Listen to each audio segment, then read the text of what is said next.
J'enregistre pour ceux qui ne sont pas là. Ah, merci, c'est gentil. Donc je vous salue tous ceux que je n'ai pas salués. Et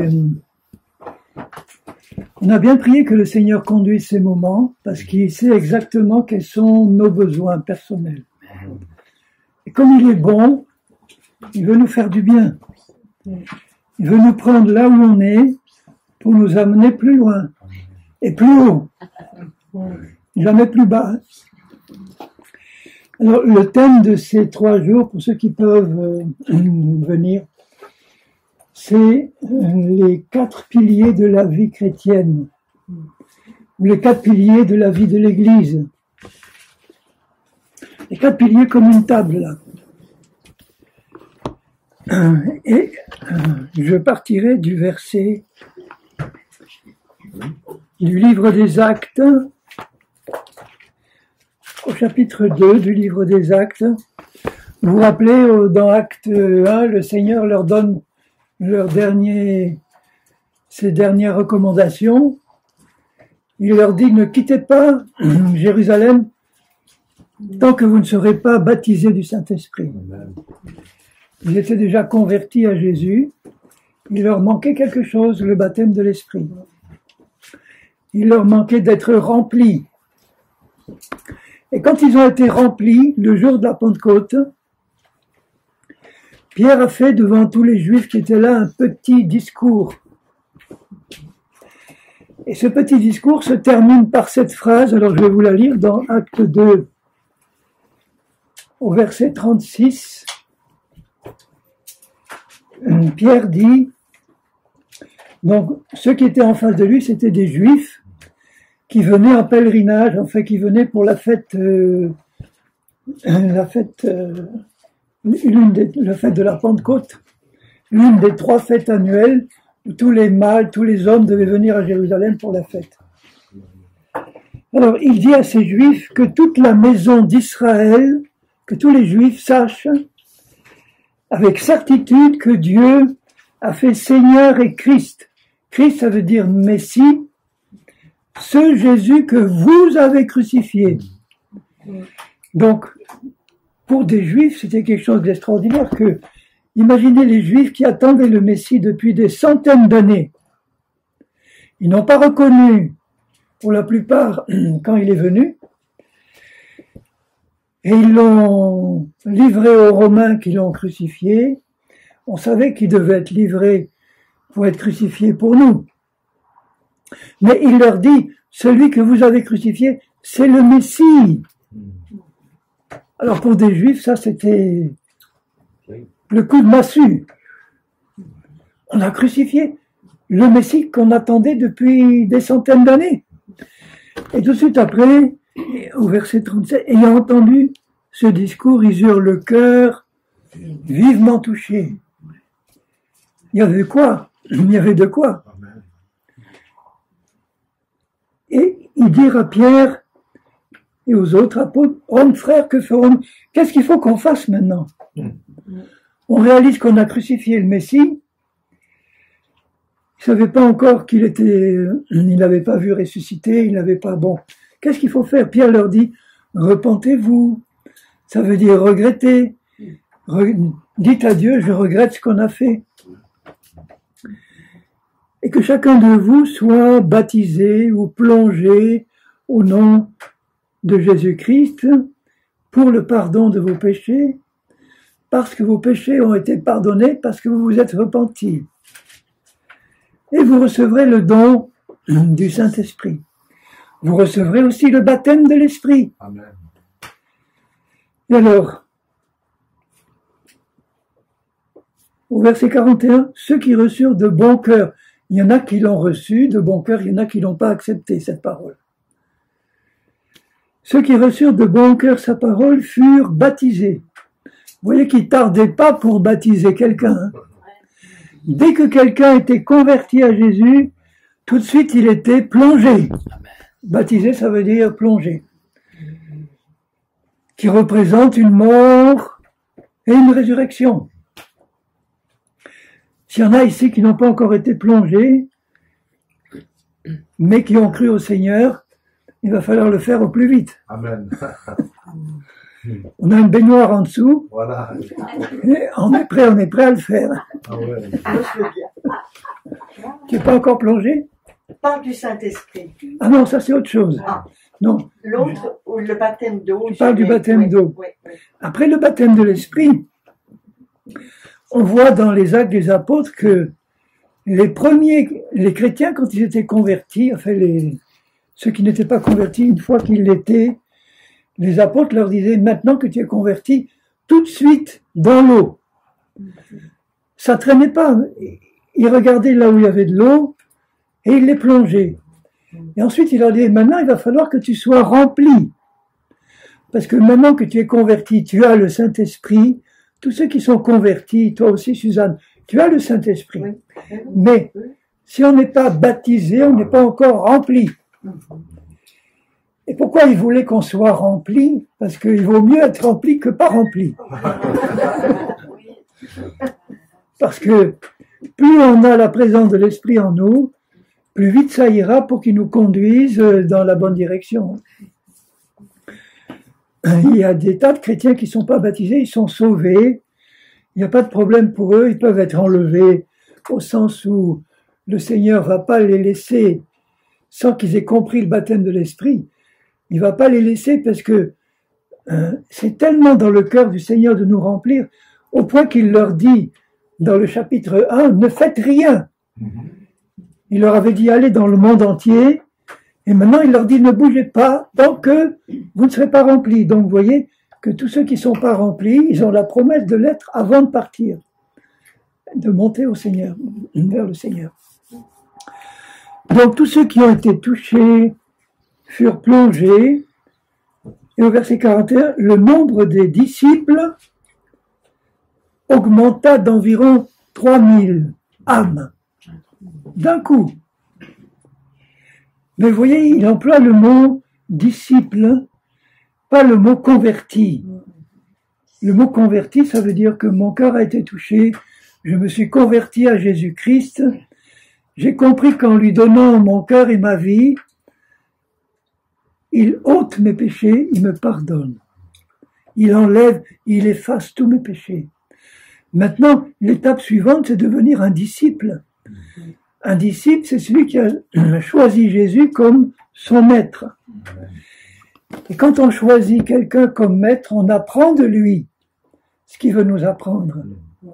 Il y a des tas de chrétiens qui restent convertis, mais qui n'ont jamais donné leur vie tout entière à Jésus pour que Jésus soit leur maître, qu'il les enseigne, qu'il les fasse aller jusqu'au bout avec lui.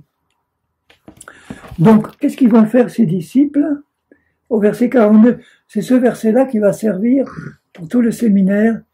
Ils persévéraient dans l'enseignement des apôtres, c'est le premier pied de la table de la vie chrétienne, dans la communion fraternelle d'eux, dans la fraction du pain, c'est la scène, prendre le pain et la coupe, le vin, le fruit de la vigne, qui nous commémore la mort de Jésus et ce qu'il a fait. Et enfin, le quatrième, les prières. Vous avez là toute la vie chrétienne. Il ne dit pas, il faut que vous vous inscriviez dans une religion chrétienne, il faut que vous apparteniez à telle dénomination parce qu'elle est meilleure que les autres. Il dit pas ça, il dit, il faut que vous me donniez votre vie, que vous me la donniez une fois pour toutes. Après, le Seigneur vous conduira dans tel ou tel groupement ou assemblée de maison ou autre, peu importe son étiquette. Il faut qu'il y ait là des hommes et des femmes et des conducteurs qui soient des disciples, Amen. qui aient à cœur d'enseigner la vérité de la parole de Dieu. Et pas des traditions d'hommes, pas des traditions qui ne sont pas confirmées par la parole du Seigneur. Donc ces disciples-là, c'est nous. Est-ce que vous avez tous pris la décision non seulement d'être un converti au Seigneur, mais un disciple? Donc vous voyez que ces gens-là, c'était des gens comme vous et nous. Ils arrivaient au Seigneur plein de problèmes. Est-ce que vous croyez que tous leurs problèmes ont disparu au moment où ils se sont donnés au Seigneur? Non. Au contraire, ils en ont sans doute eu davantage. Parce que d'abord, ils ont commencé à être persécutés par les autres Juifs qui n'avaient pas accepté le Seigneur. Ils ont pu être persécutés par leur famille qui leur disait « Mais tu es en train de trahir le judaïsme, qu'est-ce que c'est que cette secte-là » Donc, ils ont été persécutés par Satan, qui n'était pas content de les voir partir. Donc, leurs problèmes ont continué, mais maintenant, ils avaient Jésus. Et Jésus, c'est la solution à tous nos problèmes, pourvu qu'on le laisse faire. Hein. Donc, vous voyez, ces gens-là arrivaient à Jésus, avec tous leurs problèmes, et ils devaient recevoir un enseignement. Cet enseignement leur était donné par les apôtres. Donc pendant ces 3 jours, on va voir systématiquement chacun de ces 4 points. On aura un peu de temps. Et notamment dans l'enseignement des apôtres, on va voir qu'est-ce que ces apôtres-là leur enseignaient. En fait, ce que les apôtres leur enseignaient, c'est ce qui est enseigné dans tout le Nouveau Testament. Mais les apôtres se servaient aussi de passages de l'Ancien Testament pour appuyer leur enseignement.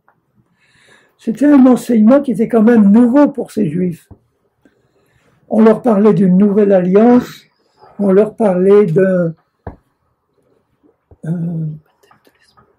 de choses qu'ils ignoraient complètement. Le baptême de l'Esprit, ils ne connaissaient pas. Les Juifs n'étaient pas, le peuple juif normalement, c'était pas un peuple d'hommes et de femmes qui étaient nés de nouveau, comme nous. C'était le peuple du Seigneur. Ils avaient la loi de Moïse, ils avaient leurs traditions, leurs enseignements, mais la loi de Moïse n'a sauvé personne. La loi de Moïse, c'était un ensemble de commandements et de règles qui étaient très durs à respecter. Mais il y avait dans la loi de Moïse des sacrifices d'animaux qui représentaient le sacrifice de Jésus et qui étaient capables, par le sang des animaux, de couvrir le péché du peuple. Ils pouvaient obtenir le pardon de leurs péchés, mais pas la nouvelle naissance. Ils n'étaient pas nés de nouveau parce qu'on faisait des sacrifices. Comment est-ce qu'un juif de l'ancienne alliance pouvait naître de nouveau? Parce qu'il y en avait qui étaient nés de nouveau, comme un prophète, comme Ésaïe, comme David, Abraham. C'était des hommes qui étaient nés de nouveau. Pourquoi ils ont été nés de nouveau? Rappelez-vous ce que Dieu dit à Abraham quand il lui dit « Va, quitte ton pays », il obéit. Quand il lui dit « Offre ton fils en sacrifice », il obéit. Donc, dans le cœur d'Abraham, il avait le désir d'obéir au vrai Dieu unique qui s'était révélé à lui. Parce qu'auparavant, c'était un adorateur d'idoles. C'était un chaldéen. C'était quelqu'un qui ne connaissait pas le vrai Dieu. Mais le vrai Dieu connaît les cœurs de tous les hommes. Et il voit dans les cœurs de tous les hommes ceux qui voudraient connaître la vérité. Qui se disent, qu'est-ce que je fais sur cette terre? Où est-ce que je vais après la mort? Quel est le sens de ma vie?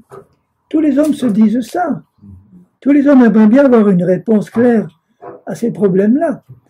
Et Dieu qui voit les cœurs de tous les hommes, il voit ceux qui cherchent la vérité.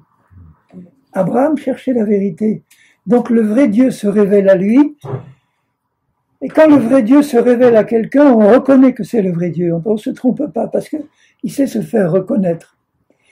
Et Abraham, à ce moment-là, son cœur a été touché. Il lui a dit maintenant, je veux suivre le vrai Dieu qui s'est manifesté à moi. Et chaque fois que le vrai Dieu lui a demandé quelque chose, il a obéi. Et c'est pour ça que Dieu lui a dit à un moment donné, je te déclare juste. Je te déclare juste. Parce que tu m'as fait confiance. Parce que tu as eu foi en moi. Et il s'est repenti de ses œuvres de païen. Donc pour qu'un juif ou un païen puisse recevoir la nouvelle naissance, il fallait qu'il se repente Et il fallait qu'il accepte le vrai Dieu, qui était le Père de notre Seigneur Jésus-Christ, qu'il est toujours. Et en faisant ça, en se repentant et ayant la foi au vrai Dieu qui se manifestait à lui, il pouvait obtenir le pardon de ses péchés et la nouvelle naissance. La nouvelle naissance, rappelez-vous que c'est Dieu qui prend notre esprit et qui le fait passer par une nouvelle naissance. Et c'est pour ça qu'en mourant, notre esprit qui est né de nouveau peut aller au ciel. Aucun esprit non né de nouveau ne peut entrer au ciel. L'esprit d'un païen, il est dans la mort spirituelle. Il est coupé de Dieu. Tous les païens que nous étions avant avaient un esprit qui était vivant, si vous voulez, mais dans la mort spirituelle. Il existait, mais coupé de Dieu. Et tout ce qui est coupé de Dieu est dans la mort spirituelle. Satan, il existe, mais il est coupé de Dieu pour l'éternité, et il est le prince de la mort spirituelle. Et tous ceux qui ne sont pas nés de nouveau, ils sont des fils et des filles de Satan, sans le savoir, parce que leur esprit est contrôlé par la mort spirituelle. Et c'est pour cela que Dieu ne se contente pas de pardonner nos péchés, parce que s'il pardonne nos péchés, mais que notre esprit reste dans la mort spirituelle, à notre mort physique, on ne pouvait pas entrer au paradis. Donc Dieu, quand nous nous convertissons, que aujourd'hui, maintenant, nous savons que le Messie, le Fils de Dieu, est venu, il s'est incarné, et il s'est incarné pour prendre sur la croix le péché du monde entier. Et en prenant le péché du monde entier, il a pris la malédiction qui est associée à ce péché. La mort, les maladies, les infirmités, les malédictions, tout ça, il l'a pris sur lui, dans son corps, pour que tous ceux qui croient en lui puissent recevoir le pardon de leurs péchés, une nouvelle naissance de leur esprit, la guérison, la délivrance des liens de Satan. Mais tout ça n'est pas manifesté instantanément dans notre vie. Ce qui est manifesté instantanément, c'est la nouvelle naissance de notre esprit. C'est fait ça dès qu'on se convertit. Mais le reste, que notre intelligence soit purifiée, renouvelée, que notre cœur, notre âme soit libérée de tous les liens qu'il peut y avoir dedans, les souffrances, les choses terribles du passé que certains ont vécues, qui ont besoin de guérison dans leur âme, dans leur corps. Tout ça se fait petit à petit quand on reste attaché au Seigneur, qu'on reçoit son enseignement. Mais déjà sur la croix, il a tout accompli. Donc on reçoit une nouvelle naissance de notre esprit, et à partir de là, on devient disciple, et on suit un enseignement qui nous fait progresser, qui nous perfectionne, qui nous amène d'une étape à une autre, qui nous fait grandir, qui nous sanctifie, jusqu'au moment où on va être enlevé à la rencontre du Seigneur. Parce qu'on sera prêt à partir. Est-ce que vous savez que le Seigneur revient très bientôt? Oui. Le Saint-Esprit nous le dit. On voit des signes dans le monde. Tous les signes qui sont annoncés pour la fin des temps sont accomplis. Le retour du peuple juif dans la terre d'Israël, la reprise de Jérusalem par les Juifs. Les deux derniers signes avant le retour du Seigneur, on y est en plein, c'est-à-dire l'apostasie. On voit ça dans 2 Thessaloniciens 2. Juste avant l'avènement du Seigneur, il doit y avoir l'apostasie. Ça veut dire quoi? Ça veut dire que la plupart des églises chrétiennes, des grandes dénominations chrétiennes, vont entrer dans le mensonge, l'erreur, le rejet de la vérité. Vous savez combien de chrétiens officiels il y a dans le monde? Presque 2,5 milliards. En comptant les catholiques, les protestants, les évangéliques, enfin toutes les dénominations protestantes, orthodoxes. Il y a déjà 500 millions d'orthodoxes, 1,5 milliard de catholiques. Le reste, c'est divers protestants.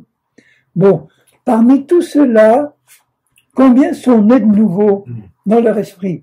Dieu seul le sait. Hein? Tous ceux qui honnêtement dans leur cœur se sont repentis de leurs péchés et ont reçu Jésus comme leur sauveur unique. Pas avec d'autres intermédiaires, unique, Jésus. Moi, je suis né à Lourdes, j'ai une éducation catholique chez les jésuites, donc il m'a quand même trouvé. C'est quand même possible, donc. Hein. Bon. Parce que dans le fond de mon cœur, je me posais ces questions-là. Je me disais, moi je suis catholique, mais après ma mort, je ne sais pas où je vais aller. J'ai aucune certitude. Vous pouvez poser la question à certains protestants, ils ne sont pas plus dans l'assurance non plus. Hein. Et moi, je suis protestant. Bon, j'ai vécu dans les Cévennes pendant des années.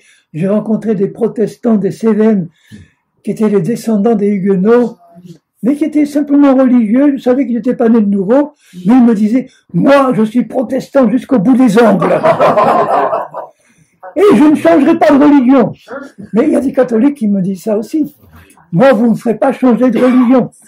Je dis, mais j'ai pas besoin de te faire changer de religion. J'ai besoin simplement que dans ton cœur, tu te repentes et que tu acceptes Jésus comme ton seul sauveur. Et après, lui, il fera le ménage dans tes doctrines. Il va faire le ménage. Donc, j'étais à Lourdes. À Lourdes, vous savez qu'à Lourdes, il n'y a pas une seule église évangélique qui a pu s'installer. Il y a des petits groupes de chrétiens évangéliques qui se réunissent dans des maisons, mais aucune église évangélique n'a pu s'installer parce qu'il y a une concurrence qui est forte. Mais dans ma maison, on avait un groupe. J'étais dans une église évangélique de la ville d'à côté, mais dans notre maison, on avait un groupe de prière. Et vous savez qu'il y avait des catholiques qui venaient régulièrement dans notre maison. Même des bonnes sœurs en habit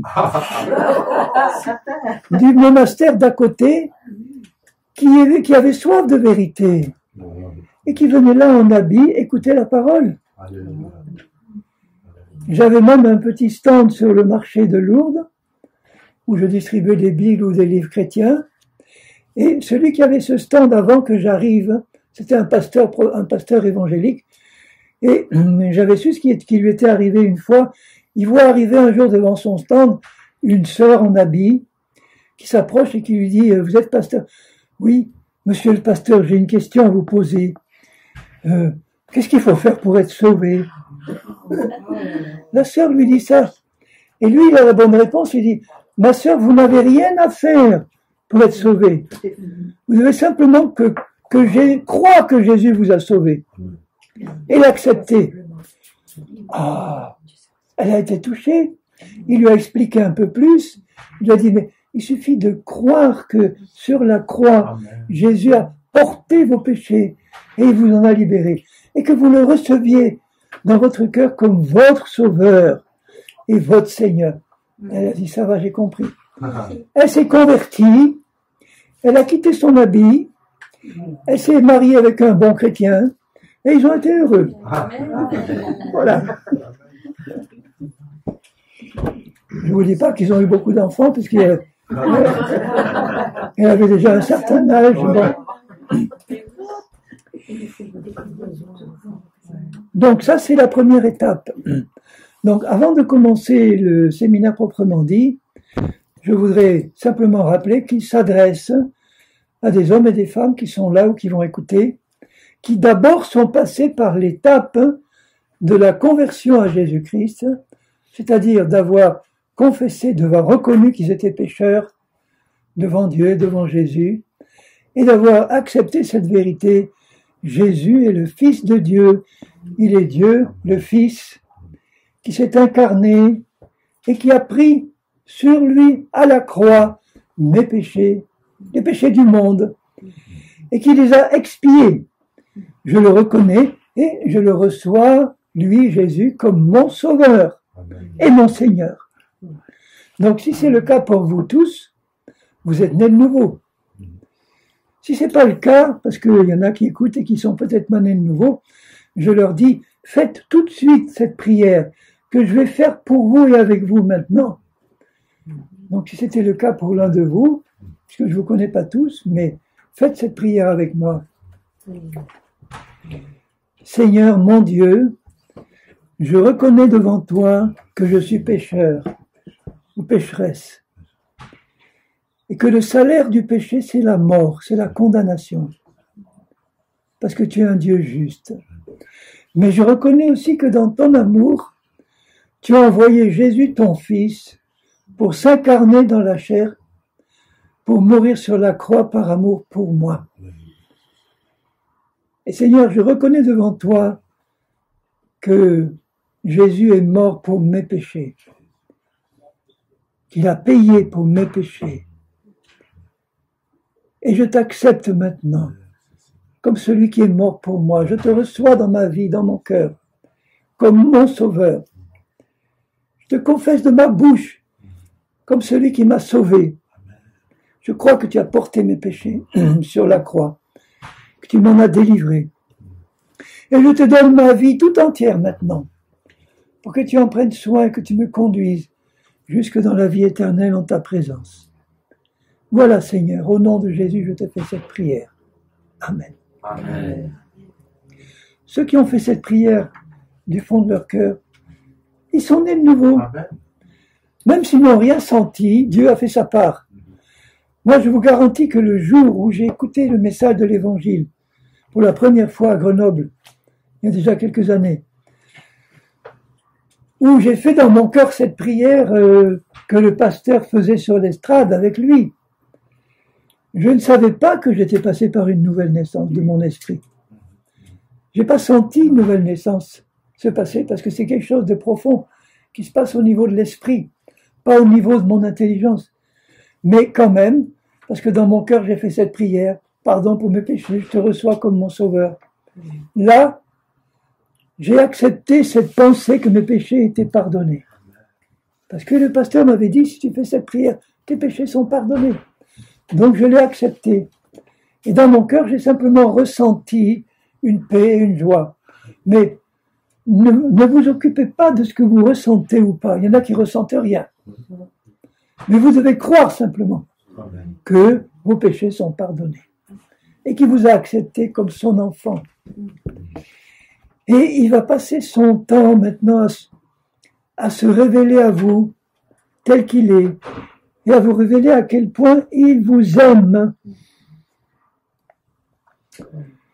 Si Jésus se trouvait maintenant devant toi, là, devant toi, tu as un homme qui te parle, mais oubliez-moi et imaginez que Jésus soit là, à ma place, devant toi,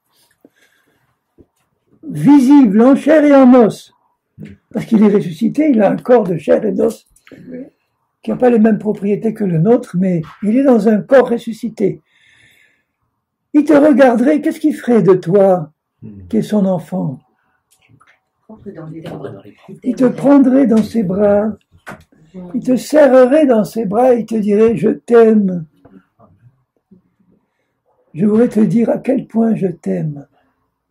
Toi, peut-être que tu dirais, mais Seigneur, je ne suis pas digne de recevoir un tel amour, parce que je sais ce que j'ai fait dans le passé. Il te dirait, mais moi j'ai oublié. Moi j'ai effacé. Tout ton passé, tout ton passé mauvais, il est effacé. J'ai mis tes péchés au fond de la mer et je ne m'en souviens plus. Alors ne me les rappelle plus. C'est fini. Maintenant je suis là pour te faire du bien. De quoi tu as besoin? Vous vous rappelez qu'il dit à l'aveugle, un aveugle qui vient vers lui, il lui dit, qu'est-ce que tu veux que je fasse pour toi? On pourrait penser que l'aveugle, c'était évident qu'il vient pour être guéri. Mais Jésus lui demande quand même, qu'est-ce que tu veux que je fasse pour toi? Je connais le témoignage d'une sœur qui avait des problèmes de hanche, elle avait beaucoup de mal à marcher, elle marchait avec 2 béquilles, et elle avait en même temps des problèmes d'oreille. Elle entendait très très mal. Même avec un appareil, elle entendait très mal. Donc elle s'approche du pasteur à la fin d'une réunion, puisqu'il priait pour les malades, et le pasteur, qui la voit arriver avec ses béquilles, il pensait qu'elle allait demander qu'il prie pour la guérison de son problème. Elle lui dit, pasteur, je viens pour être guéri de mes oreilles.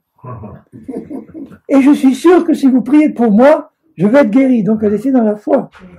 Alors il lui impose les mains, elle est instantanément guérie, elle entendait tout. Et elle s'en va. Alors il la rappelle et il lui dit, mais là, tes hanches, là, tes béquilles, tu veux pas qu'on prie pour ça? Non, ça va, je peux faire avec, je peux vivre avec. Ce qui me gênait, c'était surtout les oreilles. Ah, il était déçu parce que Jésus voulait aussi lui donner. Mais vous voyez, il nous respecte. Il ne peut pas forcer quelqu'un à lui demander quelque chose qu'il ne veut pas. Moi, je lui demande tout ce dont j'ai besoin. Parce que je sais que tous mes besoins sont couverts par son amour et son sacrifice. Et si je lui demande un besoin, c'est que dans mon cœur, je ne vais pas lui dire que mon besoin, c'est que tu supprimes mon voisin qui m'embête. Non. Ça, je sais que dans mon cœur, ce sont des besoins qui correspondent à ce que je connais de son amour. Il veut me faire du bien, il veut me guérir, il veut restaurer mon âme. Mais est-ce que vous imaginez à quel point les âmes de ceux qui viennent au Seigneur peuvent être quelquefois fracassées, mais fracassées par la vie qu'ils ont eue avant. Mardi soir, je vais parler dans l'église de Saint-Maurice de la marche par l'esprit. Donc c'est une réunion un peu spéciale, mais qui vient bien en complément de ce que je dis là, parce que il faut comprendre quelle est la différence entre notre esprit et notre âme. Notre âme, écoutez bien ça, parce que c'est vraiment tellement important, il y a tellement de chrétiens qui ne savent pas. Votre âme, c'est votre être conscient, votre personnalité consciente. Vous savez tous que vous avez un corps et qu'à l'intérieur, vous avez une personnalité consciente. Vous avez une personnalité, vous avez conscience de vous-même, conscience du monde, conscience des autres. C'est votre personnalité consciente. C'est le domaine des psychologues. Les psychologues étudient la personnalité consciente, psychique des êtres humains.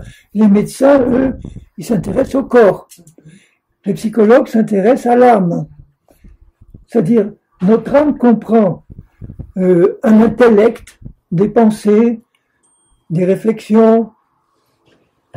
Tu veux fermer? On peut fermer, hein, si tu veux, tu peux fermer. Ah oui, d'accord.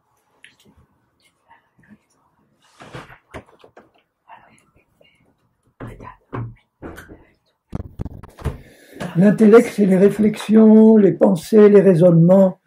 On a tous des pensées, des raisonnements, des réflexions. Ensuite, on a une partie émotionnelle, le cœur, les sentiments, les émotions. C'est plus ou moins fort chez diverses personnes. Et une troisième partie, c'est la volonté. Les décisions qu'on prend, la volonté. Alors, ça, c'est notre âme. Et il faut comprendre que notre âme, c'est le résultat de tout notre passé, de notre hérédité. Il y a des gens qui, par exemple, sont coléreux de père en fils. Ça, c'est une disposition de l'âme. La colère, c'est une émotion. Donc, tu as le grand-père qui était très coléreux, le père qui est coléreux, le fils qui est coléreux. Ça s'est transmis dans l'âme de génération en génération. Je ne parle pas des démons, des esprits, je parle de l'âme. Bon, donc il y a l'hérédité, il y a l'éducation, il y a la culture, il y a les expériences passées, traumatisantes, douloureuses, qu'on a tous vécues dans notre passé. Plus ou moins, il y a des gens qui ont vécu des expériences horribles. Une petite fille qui est violée par son père ou son oncle de l'âge de 6 ans à 10 ans. Ne pensez pas que dans son âme, il y a un fracas, quelque chose d'épouvantable qui se passe. Donc, quand on arrive au Seigneur, on arrive avec une âme qui est chargée d'un passé lourd. sans compter les péchés qui ont été commis par nous-mêmes dans notre passé. Donc tout ça qui fait que notre âme, par l'hérédité, l'éducation, la culture, par exemple l'âme d'un Suisse, c'est pas la même que l'âme d'un Français. Parce qu'il y a des habitudes culturelles, il y a des manières de faire, de penser, qui sont pas les mêmes.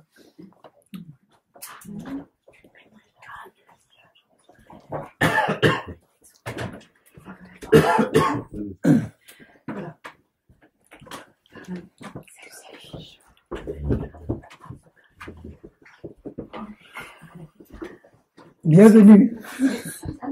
Bien, bonjour. Mais tu vas pas rester debout. Il y a encore une place, enlève ta guitare. Il y a encore une place. Là, c'est mieux, c'est confortable. Là, c'est bon, là, ça va.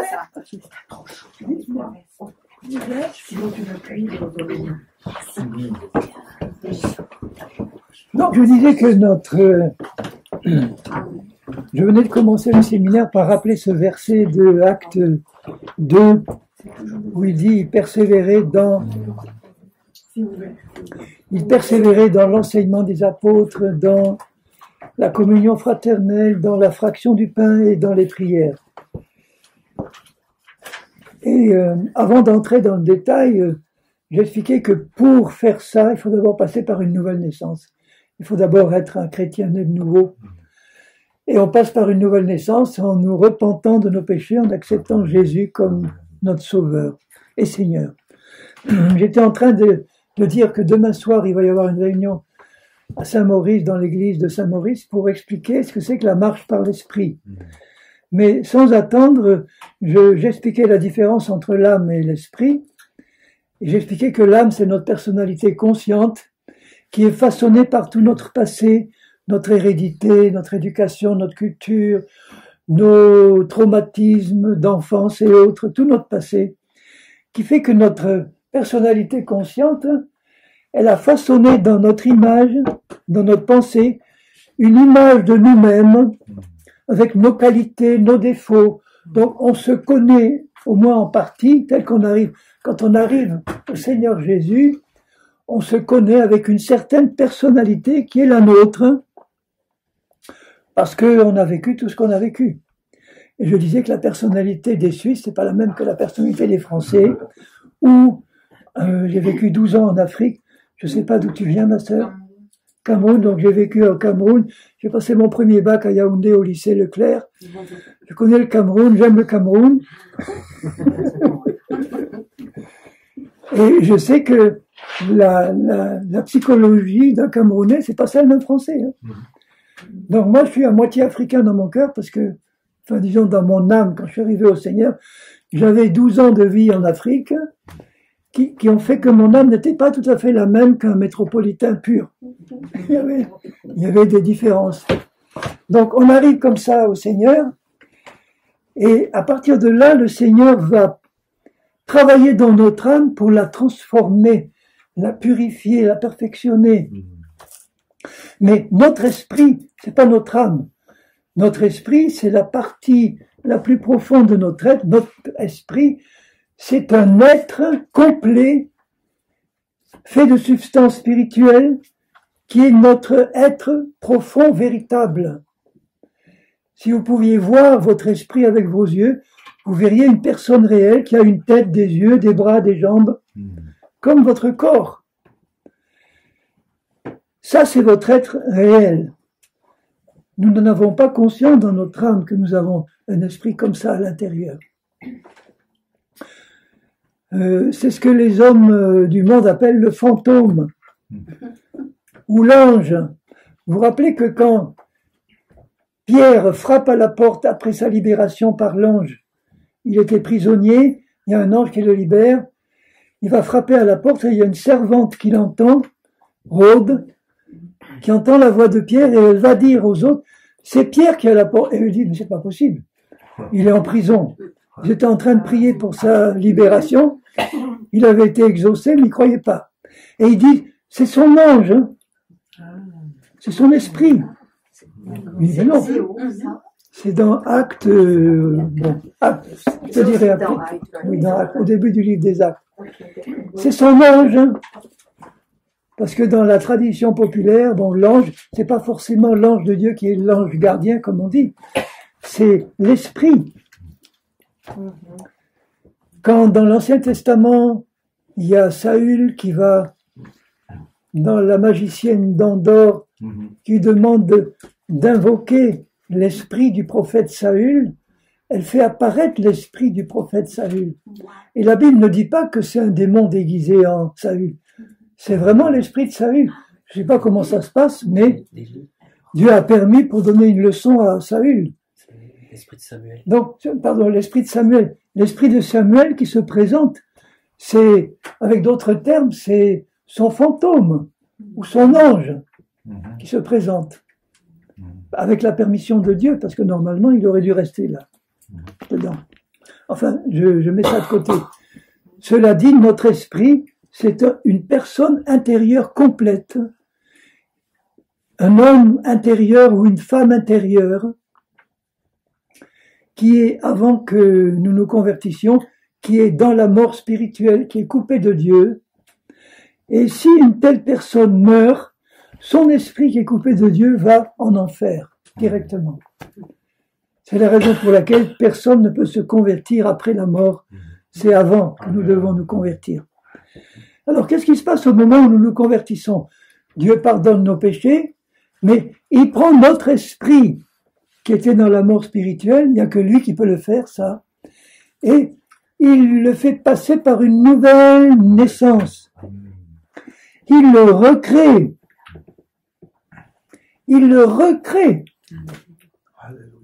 Il fait mourir l'ancien esprit qui était dans la mort spirituelle, il le recrée en esprit nouveau, tout neuf, à l'image de Jésus. Ça se fait instantanément. Comme Adam. Comme Adam. Comme Adam quand il a été créé. Il a été créé, d'abord son corps, et ensuite il a insufflé l'esprit. Et la meilleure définition que je connais, c'est dans Éphésiens 4. Éphésiens 4 au verset 24, où Paul nous exhorte à revêtir l'homme nouveau, ou la femme nouvelle. Puisque si tu es une femme, tu as une femme nouvelle dedans. Si je suis un homme, j'ai un homme nouveau dedans. Et cet homme, il dit, il faut le revêtir, ça veut dire, il faut le faire sortir de son trou, là, à l'intérieur où il se trouve, caché, pour le manifester dans ma vie de tous les jours. Parce que cet esprit-là, comme il est recréé à neuf à l'image de Jésus, il ne faut pas qu'il reste enfermé dans l'enveloppe charnelle, dans la graine charnelle, il faut qu'il se manifeste. Donc, revêtir l'homme nouveau, faites-le sortir, et il donne une définition de cet homme nouveau. Créé. Quand est-ce qu'il est créé? Quand je suis né de nouveau. Dieu le crée à neuf. Lui seul est capable de créer un esprit. C'est pour ça qu'il est appelé le Père des esprits. Créé selon Dieu, ça veut dire conformément à la volonté de Dieu, à l'image de Dieu. Et qui est l'image de Dieu? Jésus. Donc voyez que votre esprit dedans, Dieu le recrée à l'image de Jésus. Exactement comme Adam quand il a dit « Créons l'homme à notre image ». C'est pas son corps dont il parlait, c'est son esprit. Créons l'homme à notre image. Donc Adam avait un esprit qui avait la qualité divine. Il peut pas refaire de nouveau Dieu puisqu'il n'y en a qu'un. Mais il peut nous créer à son image. Et son image-là, de l'esprit nouveau, il la fusionne avec lui dans l'esprit. On est un seul esprit avec Christ quand on est né de nouveau, tout en étant deux. Alors, je ne sais pas intellectuellement expliquer ça, mais je le crois. De même qu'il n'y a qu'un seul Dieu manifesté en Père, Fils, Saint-Esprit, il n'y a pas trois dieux, il n'y en a qu'un, mais il peut se manifester en même temps, éternellement, en trois personnes distinctes mais pas séparées, le Père, le Fils et l'Esprit. De même, avec Jésus qui est le Fils de Dieu, mais qui est Dieu aussi le Fils, je suis uni dans mon esprit recréé, uni avec lui, pour faire un seul esprit tout en étant deux.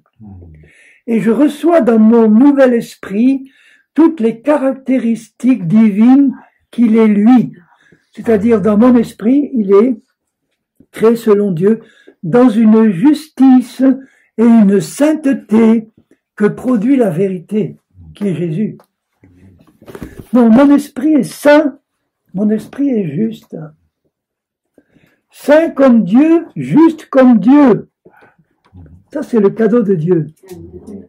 Il dit dans 2 Corinthiens 5, 21, lui qui n'a pas connu le péché, il l'a fait devenir péché dans son corps, pour moi, pour nous, afin que nous devenions justice de Dieu en lui, en Christ. Qu'est-ce qui peut être plus juste que Dieu lui-même? Personne. Notre esprit, recréé par Dieu, est aussi juste que lui, aussi saint que lui. Alors maintenant, est-ce que vous pouvez comparer la différence entre votre esprit et votre âme? Quand nous arrivons au Seigneur, notre esprit est recréé juste et saint, et notre âme est encore pleine de défauts, de problèmes, de fausses doctrines, de fausses conceptions, de fausses images de Dieu et de nous-mêmes. Et c'est ça que Dieu veut changer. Parce que sinon, si dans mon intelligence, mon âme, dans mon intelligence, je ne me vois pas tel que Dieu m'a recréé, j'aurais beaucoup de mal à vivre ma vie chrétienne normalement. Parce que je vais toujours me voir comme j'étais avant, avec mes imperfections, mes défauts. Je vais me considérer comme un pauvre pécheur, sauvé d'accord, mais un pauvre pécheur pourri, que je vais rien faire de bon dans ma vie parce que le diable m'a persuadé que j'étais un pauvre pécheur de 2e classe, de 3e. Et il y a des chrétiens comme ça, quand j'en connais un dans une église où j'ai vécu, un chrétien qui avait été dans son passé dans des conditions épouvantables. Bon, un commando de marine, vous savez que c'est pas, dans le passé, les commandos de marine, ils ont connu des choses affreuses. Dans les guerres, abandonné à sa naissance, fils de prostituée, donc un passé très lourd qui, bien qu'ayant reçu le pardon de ses péchés, dans sa tête, il se voyait toujours comme minable, quoi. Il n'arrivait pas à se voir comme Jésus lui disait qu'il l'avait fait. Alors, il avait notamment beaucoup de mal à recevoir et à manifester de l'amour, parce que dans son passé, il n'en avait jamais eu. Et vous voyez un commando de marine manifester de l'amour pour ses ennemis, ça va pas, ça. Ils sont pas formés pour ça. Hein. Donc moi, j'arrive, chaque fois que je le voyais, je le prenais, je disais, mon frère, je t'aime.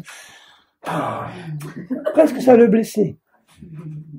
Et je lui disais, mais j'aimerais bien que tu me dises que tu m'aimes aussi.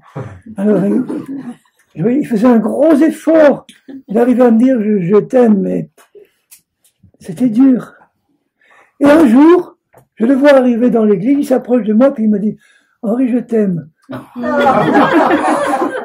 Mais là, ça sortait. Je lui dis, alors là, merci Seigneur, parce que tu as fait un travail dans son âme. Tu as commencé à guérir son âme. Tu as commencé à lui révéler à quel point toi, tu l'aimes. C'est ça qu'il avait besoin de savoir. Parce qu'il y avait une espèce d'esprit de culpabilité que le diable entretenait, hein, que Jésus a fini par lui faire comprendre, mais garde pas ton esprit de culpabilité. Je t'ai rendu juste. Vous voyez le travail qu'il faut faire dans l'intelligence.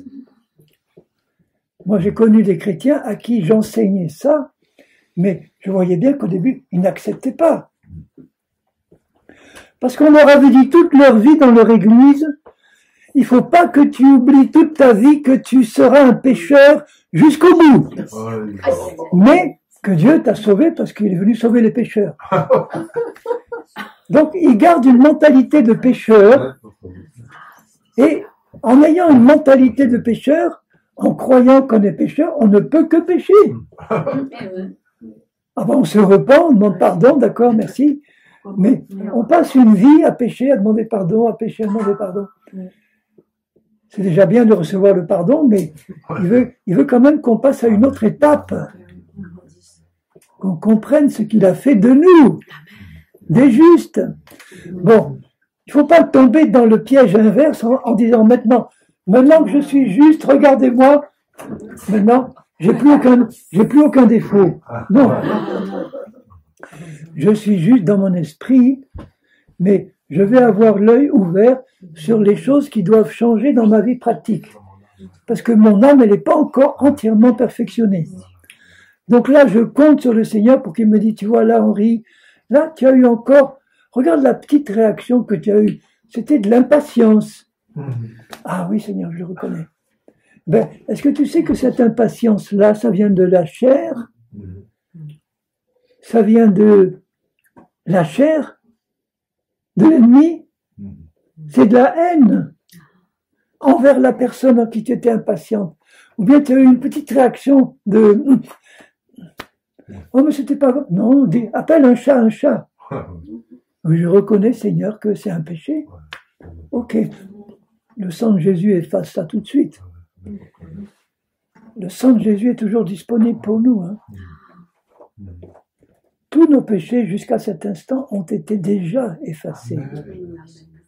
Mais un chrétien qui vit, par exemple, consciemment dans un péché qu'il connaît là maintenant, et qui ne voudrait pas se repentir, le sang de Jésus pourrait rien faire. Il faudrait juste qu'il se tourne vers Dieu en disant simplement, je reconnais. C'est tout, ça suffit. Pas la peine d'entrer dans des procédures de confession, ci et ça. Je reconnais. Ok, c'est une réaction d'humilité. Je reconnais, Seigneur. Je reconnais que j'ai blessé mon mari ou blessé ma femme. Ça, c'est quelque chose qui est assez dur à reconnaître pour les maris en général. Moi, je parle pour moi. Au début de ma conversion, j'en ai fait voir à ma femme. Après aussi, mais enfin, ça a diminué.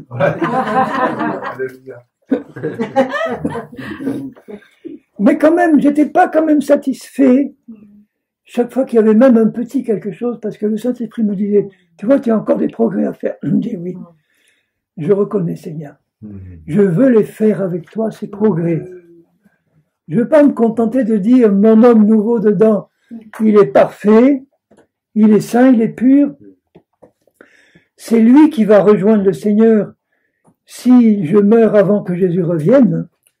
Moi, je m'attends à rester vivante jusqu'au retour du Seigneur. Parce que je sais qu'il revient dans quelques jours. Quand je dis ça, c'est pour montrer qu'il revient bientôt.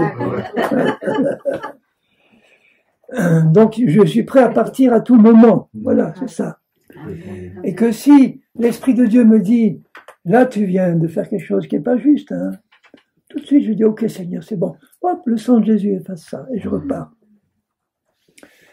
On doit être prêt à se repentir tout de suite. On doit vivre dans un esprit permanent de repentance. C'est-à-dire, pas de se morfondre sur mon passé qui est confessé, mais prêt à reconnaître, hein, chaque fois que le Saint-Esprit me dit là. Ça peut être 10 fois par jour. Hein. Instantanément, ça se fait instantanément. Je tourne mes yeux vers Dieu. Je reconnais, Seigneur, ok. Là, le sang de Jésus efface tout. Ça se passe en un quart de seconde. Tout de suite. Et j'avance. Dès que c'est effacé, je suis pur à nouveau. Et je repars. Si je rechute 5 minutes après, et que immédiatement je le reconnais, c'est effacé. Ça y est. Je suis toujours prêt à partir. Il y a des frères et sœurs qui tombent dans certains péchés en le sachant, mais qui y restent parce que ça les arrange. Parce qu'il y a un plaisir dans le péché, un plaisir charnel. Notamment en matière d'adultère. Je connais des frères, des couples chrétiens qui ne s'entendent pas et qui n'ont pas réussi à régler leurs problèmes de manière spirituelle en faisant intervenir Jésus. Donc, comme la pression de la chair devenait trop forte, ils ont dit, bon, la solution, c'est qu'on divorce, on se sépare. Parce qu'on n'a pas de solution. Il y en a une, mais ils ne savent pas la prendre. Et ils se remarient. Ou bien, sans aller jusque-là, ils se séparent, ou bien même sans se séparer, ils tombent dans l'adultère. J'en connais comme ça. Des frères ou des sœurs qui ont une autre femme que la leur, tout en gardant la leur, avec laquelle ils ne s'entendent pas, mais ils savent que Dieu leur a donné celle-là comme leur épouse, mais elle ne leur plaît pas ou elle ne leur plaît plus. Parce qu'ils sont restés charnels. Et l'autre, qui n'est même pas chrétienne, ils se plaisent avec parce que elle leur convient, elle leur fait des petits plats, elle leur fait des mamours, elle les caresse, et ça leur fait du bien. Parce que leur pauvre épouse, qui a peut-être des problèmes, ne sait pas le faire comme ça. Et j'en connais un frère qui n'avait pas la conscience tranquille, mais évidemment parce qu'il avait le Saint-Esprit, et qui un jour est venu me trouver au cours d'un voyage, et il me dit, tu sais, je m'entends pas, j'ai une autre femme depuis déjà 1 ou 2 ans, mais j'ai pas la conscience tranquille parce que je sais que je suis dans l'adultère. Mais j'arrive pas à régler ça. J'arrive pas à me séparer. Mais je sais que si la trompette de l'enlèvement sonne, je ne peux pas partir. Je peux pas partir parce que je suis dans l'adultère et j'ai pas reconnu, j'ai pas confessé. Je lui ai dit, mais écoute, il faut vraiment que tu sois insensé, idiot. Quelquefois, je traite d'idiot certains de mes frères et sœurs, mais avec amour quand même, mais pour les secouer, quoi. Je dis, mais espèce d'idiot, t'as pas compris que c'est pas seulement le fait de... Mais t'as pas compris ce que c'est que l'apocalypse.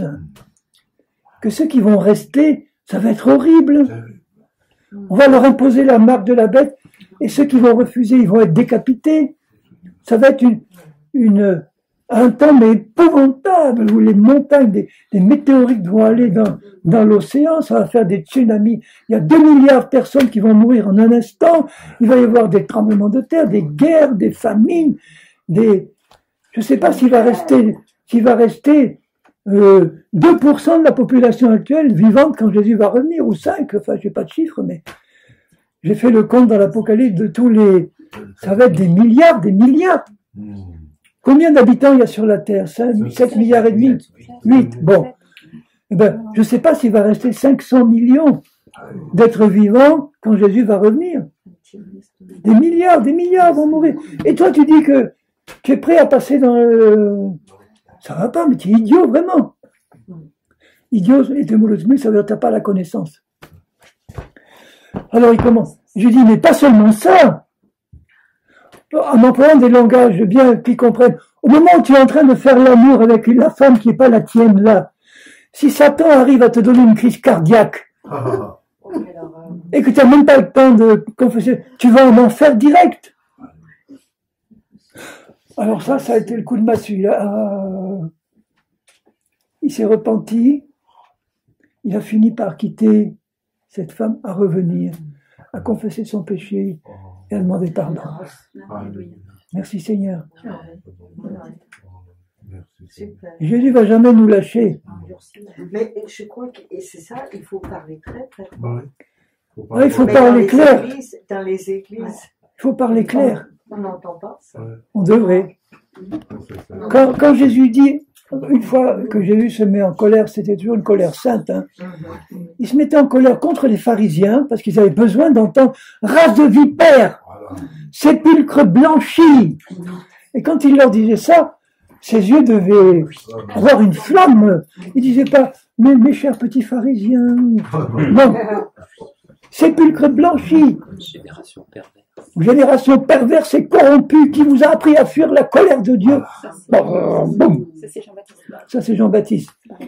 La hache, elle est à Jean-Baptiste qui dit animé par le même esprit. La hache, elle est à la racine. Elle va vous couper. Alors, voilà. Ça c'est des langages que certains ont besoin d'entendre. Hein. Mais à ses propres disciples, quand ils étaient incrédules, Il leur dit, mais race incrédule et perverse. Si ton pasteur te disait ça, qu'est-ce que tu dirais?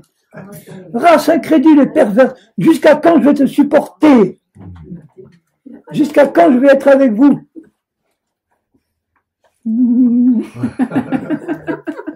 Mais je suis sûr qu'il devait sentir quand même que c'était dit avec amour. Parce que c'était pas une colère charnelle. Et qu'il disait ça pour les secouer. Pourquoi il leur disait ça? Parce que quelque temps avant, il leur avait donné le pouvoir de chasser tous les démons, et là, ils n'ont pas pu chasser celui-là. Alors Jésus dit, mais c'est pas possible. Mais enfin, je leur ai donné le pouvoir de chasser les démons, ils en ont chassé plein. Et voilà que là, ils n'y arrivent pas.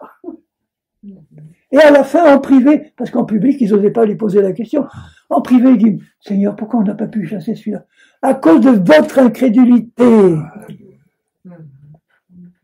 Parce que vous avez arrêté de croire que je vous avais donné la puissance de chasser tous les démons. Et pourquoi ils ont arrêté de croire? Parce qu'ils se sont trouvés devant un cas tellement impressionnant, un jeune qui bavait, qui se roulait par terre, tellement impressionnant qu'ils ont essayé, mais ils n'ont pas réussi. Parce que quand on est dans la foi, on n'essaye pas, on fait. Donc, on peut tomber dans l'incrédulité en une seconde. Comme Pierre, quand il marchait sur l'eau, il était dans la foi et il a quitté Jésus des yeux pour regarder la tempête. Et là, il eut peur. Et la peur, c'est le contraire de la foi. La peur, c'est dire, ça y est, je vais couler maintenant. Et qu'est-ce qui s'est passé? Il a commencé à couler. Heureusement, il a crié à Jésus. Jésus l'a d'abord relevé. Et après, il lui a dit, homme de peu de foi, pourquoi tu as douté? Tant que tu avais les yeux sur moi, tu marchais sur l'eau. Ça veut dire que tu faisais quelque chose d'impossible à l'homme ordinaire. Marcher par l'esprit, je le redirai mardi parce qu'il faut que le clou soit bien enfoncé. Amen. Marcher par l'esprit, c'est quelque chose d'impossible aux chrétiens charnels. Parce que c'est par la foi qu'on peut le faire. Uniquement par la foi. Comme Paul. Comme Pierre, Paul aussi, il a dû apprendre. Donc, je donne l'impression de m'écarter du sujet, mais en fait non, c'est le Saint-Esprit qui conduit. Donc, vous avez bien compris la différence entre l'âme et l'esprit, entre ce que l'esprit est, une nouvelle création faite par Dieu, à son image, et ce que vous êtes encore dans votre personnalité consciente. C'est-à-dire encore bien imparfaite et bien mélangée à toutes sortes de choses qui ont besoin d'être nettoyées. Qu'est-ce qui nettoie? C'est le Saint-Esprit avec la parole de Dieu. Plus nous méditons, étudions la parole avec le Saint-Esprit, plus il nous montre les choses qu'il faut changer. Toujours par la foi en Christ. C'est lui qui le fait en nous et avec nous. Maintenant, maintenant on va entrer dans le vif pour ce matin. Alors, reprenez le verset d'Acte 2, 42. Et maintenant, on part du principe que nous sommes tous disciples du Seigneur et donc on veut apprendre de lui. Et le premier mot qui est dit là, Acte 2, 42, le nombre des disciples donc augmenta, il persévérait. Donc j'ai passé quelque temps à parler de ce mot persévérer, parce que c'est un mot très important pour nous chrétiens. J'ai regardé dans le texte grec les diverses significations du verbe persévérer, et je les ai mises là pour que vous puissiez bien comprendre. Bon, on sait ce que ça veut dire en français courant, ça veut dire tenir bon jusqu'au bout. Donc persévérer, ça veut dire être dévoué à quelque chose, être dévoué à une certaine œuvre, être dévoué sincèrement, continuer sur un certain chemin sans faiblir, continuer à marcher dans la bonne direction, Alors il peut y avoir des moments où on arrête, on recule peut-être un peu, mais on reprend la route et on a le but fixé sous les yeux. Le but, c'est l'enlèvement. Le but, c'est d'être avec le Seigneur pour l'éternité. Le but, c'est d'être transformé entièrement à son image. Donc, on continue sans faiblir. Ça veut dire aussi être courageux. La persévérance demande du courage. Parce que s'il nous demande de persévérer, c'est qu'il y a des obstacles. Il y a quelquefois des tempêtes. Il y a des attaques de l'ennemi. Il y a des moments où il essaie de nous décourager et où on est découragé. Il y a des moments où on reçoit un coup sur la nuque et boum, on tombe par terre. Il nous demandera toujours, il sera toujours là pour nous relever et pour nous dire, bon, je suis avec toi pour t'aider à marcher jusqu'au bout. Être constant. Adhérer de cœur à un projet.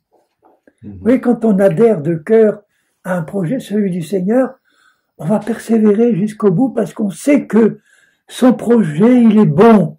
Amen. Amen. Alors, je vous rappelle, qu'est-ce que c'est que le projet de Dieu pour nous? C'est de nous prendre tel qu'on est maintenant, avec tous nos problèmes, nos défauts, nos difficultés, etc.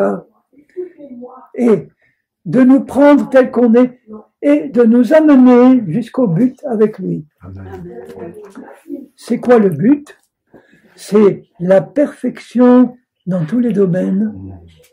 Amen. Et il va enlever une épouse sans ride, ni tache, ni rien de semblable, mais pure et sainte. Amen. Vous voyez le but. Nous le sommes déjà, pur et saint dans notre esprit. Notre esprit est sans tache, sans ride, pur et saint. Mais il n'y a pas que notre esprit dans notre être. Il y a notre âme et notre corps. Là, je vais vous lire 1 Thessaloniciens chapitre 5, verset 23. Voilà le but. 1 Thessaloniciens 5, 23. Que le Dieu de paix vous sanctifie lui-même tout entier. Notre esprit n'a pas besoin d'être sanctifié parce qu'il est saint par la création de Dieu. Notre âme, elle a besoin d'être sanctifiée, ça veut dire rendue sainte, purifiée dans mes pensées, purifiée dans mes sentiments, purifiée dans ma volonté. Que tout soit comme les pensées de Jésus, comme les sentiments de Jésus, comme la volonté de Jésus. Amen. Alors que le Dieu de paix vous sanctifie lui-même tout entier, et que tout votre être, l'esprit, l'âme et le corps, soit conservé irrépréhensible. C'est un mot un peu compliqué. Irrépréhensible, ça veut dire parfait. Sans reproche, sans défaut. Jésus te regarde, il te regarde dans ton esprit, il te regarde dans ton âme, il te regarde dans ton corps, et il dit, c'est parfait.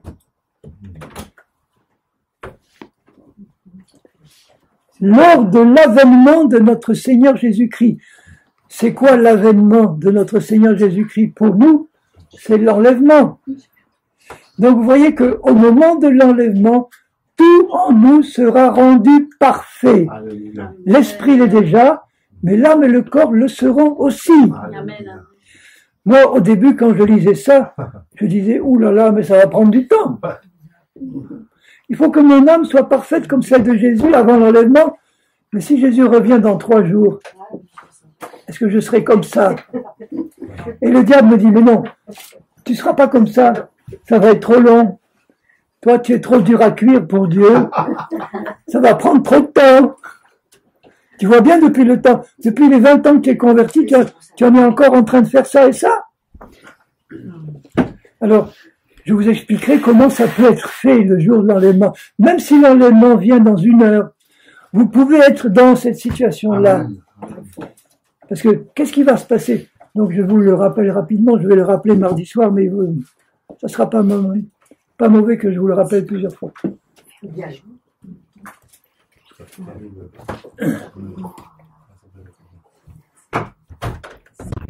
Rappelez-vous ce que Paul dit, que juste avant l'enlèvement, ceux qui sont morts en Christ vont ressusciter les premiers.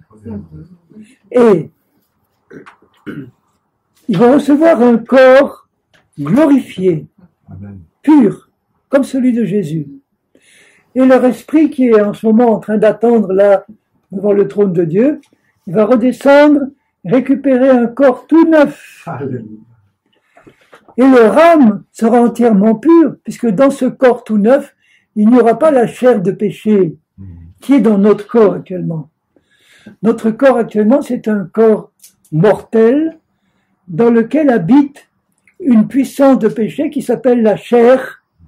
La chair, c'est pas simplement cette viande-là, c'est une puissance de péché qui habite dans notre corps physique,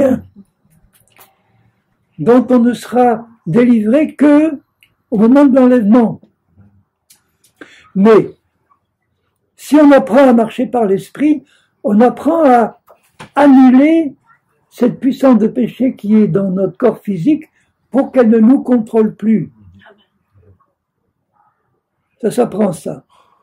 Mais ce qui est bon à savoir, c'est que nous les vivants, dit Paul, qui serons restés pour l'avènement du Seigneur, on va instantanément, avant l'enlèvement, recevoir un corps nouveau, immortel.